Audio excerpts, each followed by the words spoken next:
प्रदेश के मुखिया सीएम योगी आदित्यनाथ आज 48 साल के पूरे हो गए हैं। हर साल की तरह इस बार भी वो बगैर किसी आयोजन के रोजाना की तरह बैठकें करेंगे। वैसे भी मुख्यमंत्री जन्मदिन नहीं मनाते हैं, योगी होने के नाते भी वे इन सब से काफी दूर रहते हैं। अलबत्ता उनके लाखों प्रशंसक उन्हें शुभकामनाएं जरूर देते हैं। सीएम का गुरुवार शाम को गोरखपुर जाने का कार्यक्रम था, लेकिन उन्होंने उसे रद्द कर राजधानी में जरूरी बैठक कर अधिकारियों को जरूरी निर्देश दिए। प्रदेश में योगी सरकार ने अपने कार्यकाल के 3 साल पूरे कर लिए हैं। ये बात इसलिए अहम रखती है क्योंकि यूपी में ऐसा पहली बार हो रहा है जब बीजेपी का कोई मुख्यमंत्री अपने कार्यकाल के 3 साल पूरे कर रहा है। आपको याद दिला दें कि सीएम योगी आदित्यनाथ ने 19 मार्च 2017 को यूपी के सीएम पद की शपथ ली थी। बेबाक अंदाज और कठोर छवि के लिए मशहूर सीएम योगी आदित्यनाथ ने प्रदेश में कानून व्यवस्था और सुशासन स्थापित करने की दिशा में अभूतपूर्व काम भी किया है। तो चलिए उनके जन्मदिन पर उनके द्वारा लिए गए फैसलों को बताते हैं, जो कि प्रदेश के साथ ही पूरे देश में बेहद चर्चा का विषय बने रहे। योगी सरकार उपद्रवियों से क्षतिपूर्ति वसूलने के लिए 13 मार्च 2020 को हुई कैबिनेट मीटिंग में Uttar Pradesh recovery public and private property अध्यादेश पारित किया। UP recovery of damage to public and private property अध्यादेश के तहत एक ट्रिब्यूनल बना रही है। इस ट्रिब्यूनल में रिटायर्ड जिला जज चेयरमैन होंगे। अध्यादेश के मुताबिक ट्रिब्यूनल के चेयरमैन के अलावा एक और सदस्य होगा। ये सदस्य असिस्टेंट कमिश्नर लेवल का होगा। वहीं इस ट्रिब्यूनल के फैसले को किसी भी अदालत में चुनौती नहीं दी जा सकेगी, क्योंकि इस ट्रिब्यूनल के पास अदालती अधिकार होंगे।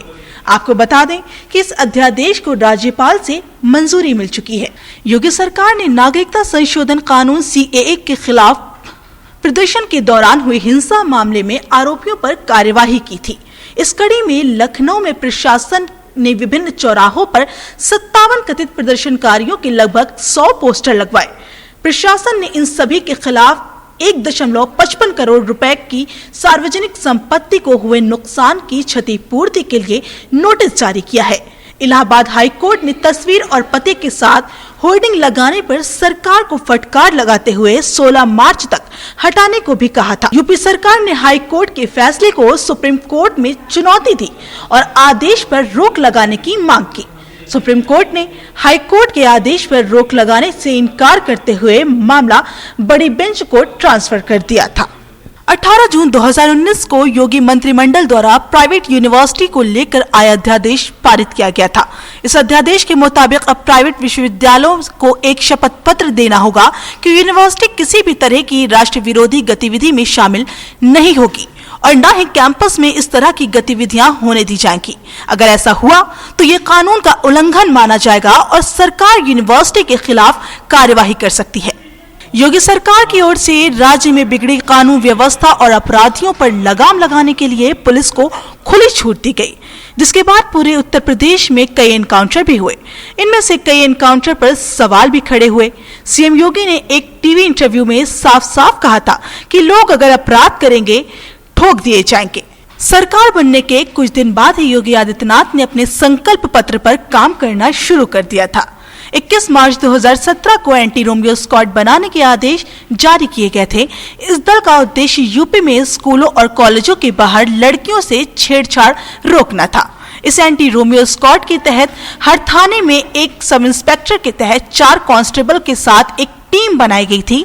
शुरू में चौक चौराहों और लड़कियों के स्कूल कॉलेज के बाहर सादी वर्दी में ये स्क्वाड तैनात भी दिखता था, लेकिन दिन, हफ्ते और महीने बीतने के साथ ही साथ एंटी रोमियो स्क्वाड भी अपनी मारक क्षमता खोता गया। यूपी में सत्ता परिवर्तन के साथ ही साथ कलर कोड भी बदलता रहा।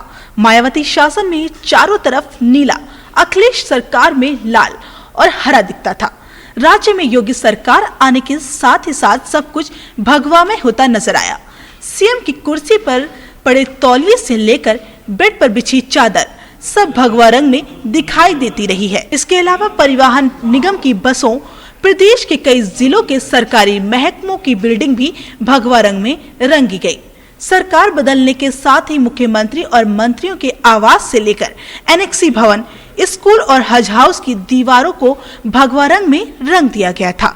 विवाद के बाद कईयों की दोबारा पुताई भी कराई गई थी। राजधानी लखनऊ में डिवाइडर पार्क और साइकिल ट्रैक पर भी भगवा रंग चढ़ाया गया था।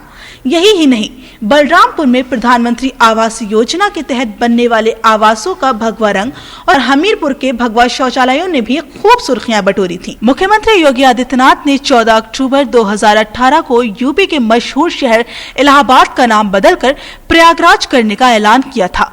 इसके बाद सीएम योगी आदित्यनाथ ने दीपोत्सव के दिन घोषणा की थी कि फैजाबाद जिला अब से अयोध्या के नाम से जाना जाएगा। 13 नवंबर 2018 को हुई कैबिनेट मीटिंग में फैजाबाद मंडल का नाम बदलकर अयोध्या मंडल और इलाहाबाद मंडल का नाम बदलकर प्रयागराज मंडल किए जाने के फैसले पर मुहर लगा दी गई।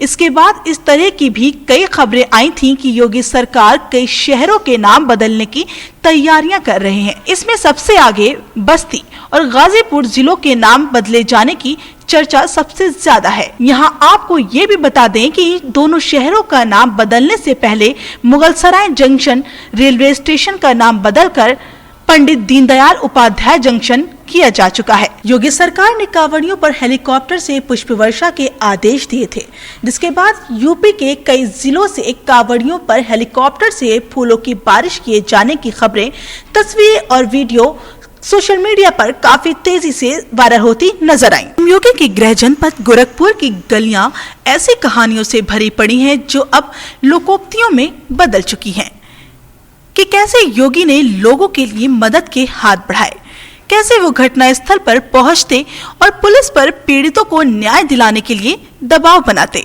कुल मिलाकर कहें तो सीएम योगी प्रदेश के विकास के लिए हर संभव कोशिश में लगे हुए हैं। एक बार फिर द हेडलाइंस टीवी के पूरे परिवार की तरफ से सीएम योगी आदित्यनाथ को जन्मदिन की हार्दिक शुभकामनाएं।